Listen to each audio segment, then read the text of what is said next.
Assalamualaikum warahmatullahi wabarakatuh. Perkenalkan, nama saya Bardi Arifin dari Polbang Tanggua. Pada video ini saya akan menjelaskan bagian organ dan fungsi organ reproduksi pada ternak jantan dan ternak betina. Dan juga saya akan menjelaskan bagian hormonal dan fungsi hormonal reproduksi pada ternak jantan dan ternak betina. Baik, yang pertama yaitu organ reproduksi ternak jantan. Organ reproduksi ternak jantan pada umumnya dapat dibagi menjadi 3 bagian, yaitu organ primer, organ sekunder, dan organ aksesoris. Yang pertama yaitu testis. Testis adalah sepasang organ reproduksi primer pada ternak jantan yang berfungsi memproduksi spermatozoa, seleksi hormon, dan protein. Selain itu diproduksi estrogen dan berbagai jenis protein yang berperan penting dalam fungsi spermatozoa.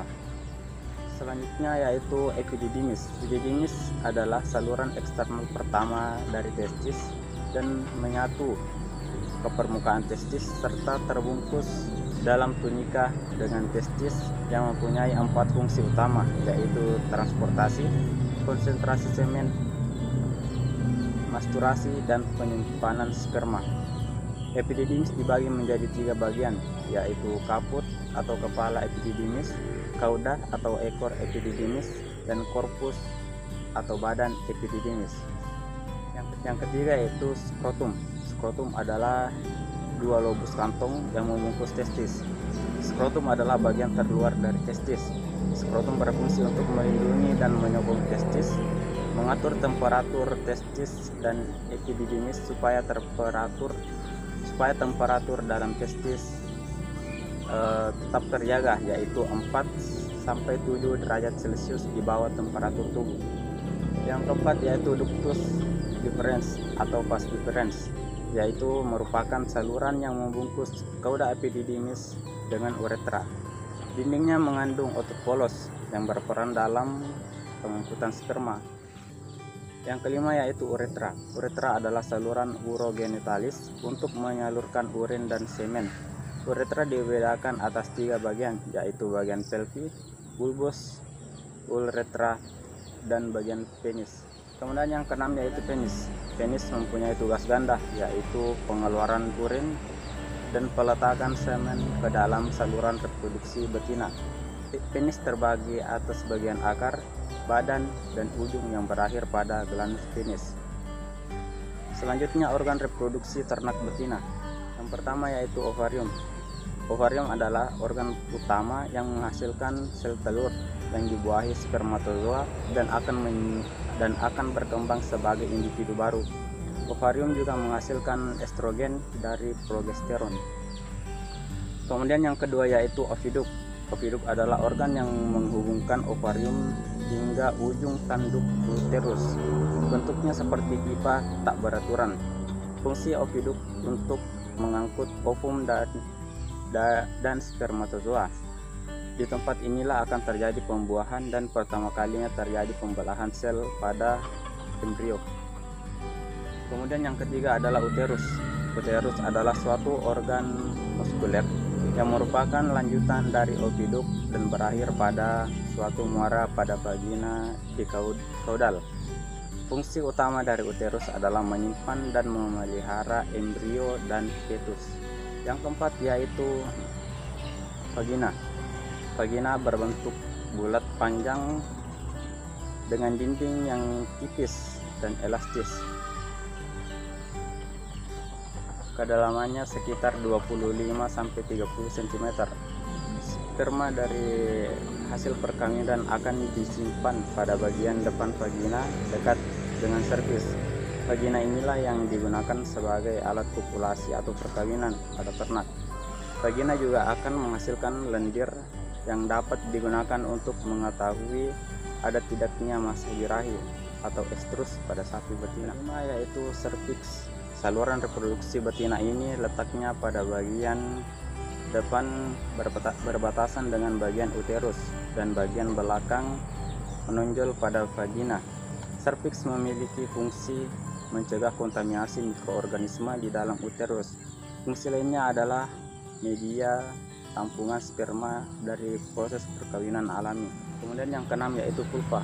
Vulva merupakan alat kelamin sapi betina yang paling luar, berfungsi sebagai sistem reproduksi dan sebagai sistem urinari. Vulva berbentuk lipatan-lipatan dan ada yang tertutup rambut halus. Bagian tengah vulva terdapat klitoris. Baik, selanjutnya saya akan menjelaskan hormonal reproduksi pada ternak. Yang pertama yaitu gonadotropin releasing hormone atau GnRH. Organ yang memproduksi GnRH adalah hipotalamus. Hipotalamus merupakan suatu bagian pada otak bagian ventral. Produksi GnRH di hipotalamus adalah bentuk respon dari tingginya kadar estrogen dalam darah. GnRH mempunyai fungsi untuk menstimulasi kelenjar pituitari bersama dengan estrogen untuk memproduksi LH dan FSH. Yang kedua yaitu follicle stimulating hormone atau biasa disingkat dengan FSH. Setelah hipotalamus memproduksi GnRH, kemudian GnRH menstimulasi kelenjar pituitari untuk memproduksi FSH. Hormon FSH mempunyai efek perubahan morfologi ovarium.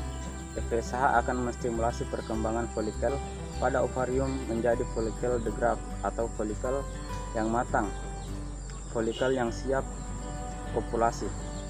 Yang ketiga yaitu luteinizing hormone atau LH.